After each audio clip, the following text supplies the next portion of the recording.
More Yashoda IVF सेंटरतर्फे मोफत मातृत्व शिबिराचा शुभारंभ।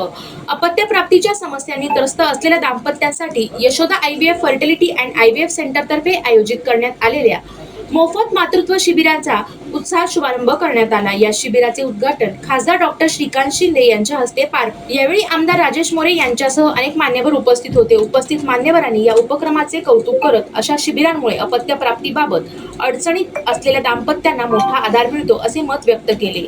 माझं नाव डॉक्टर मंदार गवते आहे। मी यशोदा IVF मध्ये एक कन्सल्टंट गायनेकोलॉजिस्ट म्हणून कार्यरत आहे। आमचं यशोदा IVF हे फर्टिलिटी सेंटर गेल्या 10 ते 12 वर्षांपासून नागरिकांच्या सेवेसाठी उपलब्ध आहे। सुरुवात आमची कामोठीच्या सेंटरपासून झालेली आहे। आमचं ध्येय सिंपल आहे की वंध्यत्वापासून सफर करणारे जे दंपती आहेत त्यांना आपण स्वस्त दरात वाजिब ट्रीटमेंट करून आणि एक हाय क्वालिटी स्टँडर्ड मेंटेन करून इंटरनॅशनल फॅसिलिटीज ज्या all over the world machines वापरल्या जातात त्या सुविधा देऊन आपण लवकरात लवकर त्यांना प्रेग्नन्सी देण्याचा प्रयत्न करतो। आजकालच्या जी आपली वर्दळीची जी आयुष्य झालेलं आहे, स्ट्रेस आहे, कामाचा स्ट्रेस आहे, व्यसन आहे, कोविडचा एक परिणाम येऊन गेलेला आहे, महागाई वाढत चाललेली आहे। तर ह्या सगळ्या स्ट्रेसमध्ये बऱ्याचशा लोकांना मूल प्लॅनिंग करणं हे मोस्टली पोस्टपोन करत असतात। तर त्याच्यामुळे आपण काय केलेलं आहे, स्वस्त दरात ही ट्रीटमेंट सगळ्या जनतेसाठी उपलब्ध करून देत आहोत, जेणेकरून कमी खर्चामध्ये पण जवळजवळ ₹1,00,000 ते ₹1.5 लाखामध्ये पण त्यांना आपण प्रेग्नन्सीचा उपलब्ध ट्रीटमेंट करून देऊ शकतो।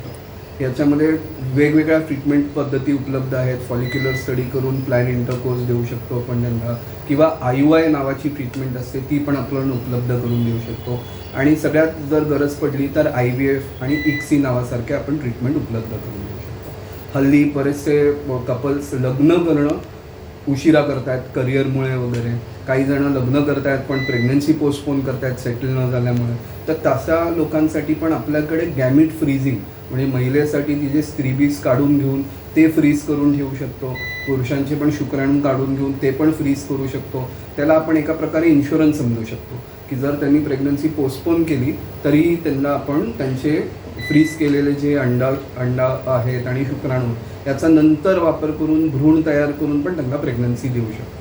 किंवा काही कपल्स असे येतात जे सेलिब्रिटीजची आपण काही उदाहरणं पाहिली जे सगळ्यांना आजकाल यूट्यूब आणि सोशल मीडियामुळे कळालेत, तशा सेलिब्रिटीजचं जर आपण उदाहरण घेतलं तर ही एक नवीन ट्रेंड आहे ज्यांच्यासाठी IVF पण खरंच उपयोगाची। म्हणजे निवळ रस्त्यावर काम करणारे जरी